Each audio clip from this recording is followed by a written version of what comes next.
स्वागत है आप सभी का सत्येंद्र ITI के डिजिटल लर्निंग क्लासेस में। मैं विक्की सौरभ आज आप लोगों के सामने एम्प्लॉयबिलिटी स्किल्स की और जानकारियाँ लेकर के आया हूँ।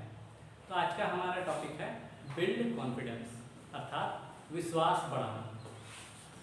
तो जैसा कि आप देख सकते हैं कि इसके लिए बहुत सारे पॉइंट्स हैं कि हम इन पॉइंट्स को यूज़ करके अपने कॉन्फिडेंस को बिल्ड कर पाएंगे। तो चूँकि विश्वास का अर्थ होता है हमारे खुद के ऊपर विश्वास, और हम किसी चीज़ को कैसे सोचते हैं या किसी के साथ कैसा व्यवहार करते हैं यह हम दूसरों से सीखते हैं, परंतु यही सीख हमें विश्वास बढ़ाने में मदद करता है, जिसको कि हम लोग आत्मविश्वास कहते हैं।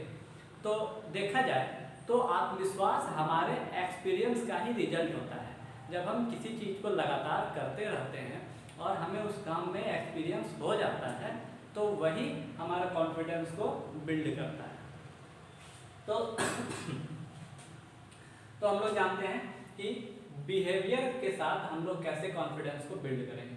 तो जब हम किसी के साथ अच्छा व्यवहार करते हैं तो उसका रिजल्ट हमारे काम पे पड़ता है, और जब हमारा गुड रिजल्ट आता है तो हमारा कॉन्फिडेंस बढ़ता है कि हाँ मैंने ऐसा काम किया है जिसके कारण से कि यह रिजल्ट बहुत अच्छा आया है।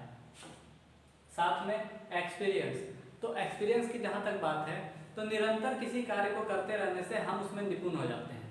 तो जब हम किसी भी काम को लेकर के, चाहे वो पढ़ाई हो, किसी भी व्यवसाय में या किसी भी कंपनी में जब हम काम करते हैं तो उस दौरान जितने भी कार्य करते हैं उनमें अगर हम एक्सपीरियंस हो जाते हैं तो हमारा विश्वास हमारे ऊपर होता है और हम उस काम को निरंतर अच्छे से करते रहते हैं।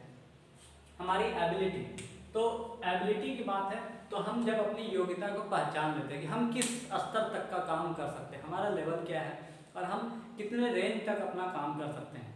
तो जैसे कि अगर कोई व्यक्ति 20 kg ही वजन उठा सकता है तो उसे 18 kg वजन उठाने में हमेशा कॉन्फिडेंट रहेगा, लेकिन अगर उसे कहा जाए कि आपको 30 kg वजन उठाना है तो वहाँ पे उसे थोड़ा संकोच जरूर होगा। तो इसलिए एबिलिटी की बात होती है, जहाँ एबिलिटी पे हमें पूरा विश्वास होता है तो हम खुद के ऊपर अपना आत्मविश्वास बनाए रखते हैं। नॉलेज, जिस भी क्षेत्र की बात होती है उस क्षेत्र का ज्ञान अगर आपके पास है तो उस फील्ड में आप किसी भी तरह का काम कर सकते हैं, या उस फील्ड में कोई नया काम करने पर भी आप हिचकते नहीं हैं क्योंकि आपको उस फील्ड का नॉलेज होता है। इसलिए नॉलेज के कारण हमारा कॉन्फिडेंस हमेशा बिल्ड होते रहता है, बढ़ता रहता है, बनता रहता है।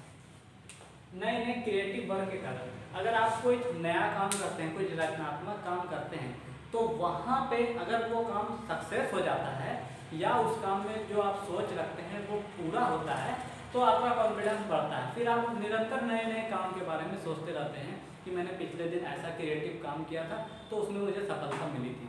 तो क्रिएटिव वर्क के कारण भी हमारा कॉन्फिडेंस बिल्ड होता है। लास्ट में है कम्युनिकेशन, कि अच्छा संवाद होना चाहिए जिससे कि लोगों के बीच और आपके बीच एक तरह का विश्वास बना रहे, और उस विश्वास के अनुसार जो भी काम होते हैं तो आपको पूरा भरोसा रहता है अपने आप की हाँ ये काम हम कर सकते हैं, या ये काम मैंने सामने वाले को बताया है तो वो उसे पूरा करेगा। तो ये सब चीज़ हमारा कॉन्फिडेंस बढ़ाता है, हमारा कॉन्फिडेंस लेवल बिल्ड करता है। तो इनमें और भी डीप हम लोग जानेंगे। तो सबसे पहले समझते हैं कि विश्वास बढ़ाने में कौन कौन से दो फैक्टर हैं जो हमें ध्यान में रखना चाहिए। तो पहला है अति आत्मविश्वास,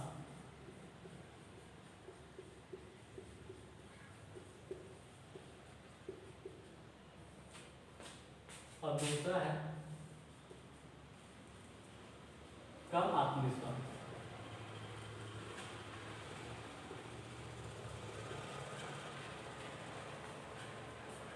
बिल्ड द कॉन्फिडेंस, उस दौरान हमें इन दो शब्दों को बिल्कुल ध्यान में रखना है कि अति आत्मविश्वास नहीं होना चाहिए। अति आत्मविश्वास का यहाँ पे अर्थ है कि जब हम अति आत्मविश्वासित हो जाते हैं तो हमें लगता है कि मैं या हम हर काम को कर लेंगे, तो उसमें क्या होता है हमारे अंदर अहंकार बढ़ता है,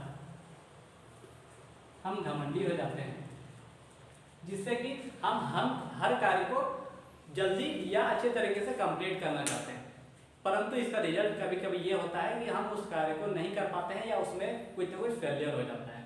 तो हमें अति आत्मविश्वासी नहीं होना चाहिए, ओवर कॉन्फिडेंट नहीं होना चाहिए। अब आता है कम आत्मविश्वास। तो कम आत्मविश्वास का यहाँ यही अर्थ है कि कम आत्मविश्वास के दौरान हम किसी काम को कर ही नहीं पाएंगे, क्योंकि हमें हमेशा उस काम को फेलियर होने का डर रहता है, उस काम को खराब होने का डर रहता है। जैसे कि अगर कोई व्यक्ति भाषण देने जा रहा है तो उसे यह लगे कि अगर मैं अच्छा भाषण नहीं दे पाऊंगा तो सामने वाले व्यक्ति मुझे क्या कहेंगे या लोग मेरे बारे में क्या सोचेंगे, तो इस कारण से उसके अंदर कम आत्मविश्वास का जो है जागृत होता है, और ये कम आत्मविश्वास के कारण वो अपनी अच्छी तैयारी को भी पूरी तरह से सामने प्रदर्शित नहीं कर पाता है। इसलिए हमें बिल्ड कॉन्फिडेंस में ओवर कॉन्फिडेंस और कम आत्मविश्वास को ध्यान में रख के ही अपने आत्मविश्वास का लेवल बढ़ाना चाहिए। तो बिल्ड कॉन्फिडेंस में आज के लिए इतना ही, आगे की जानकारी लेकर के आऊँगा नेक्स्ट वीडियो में।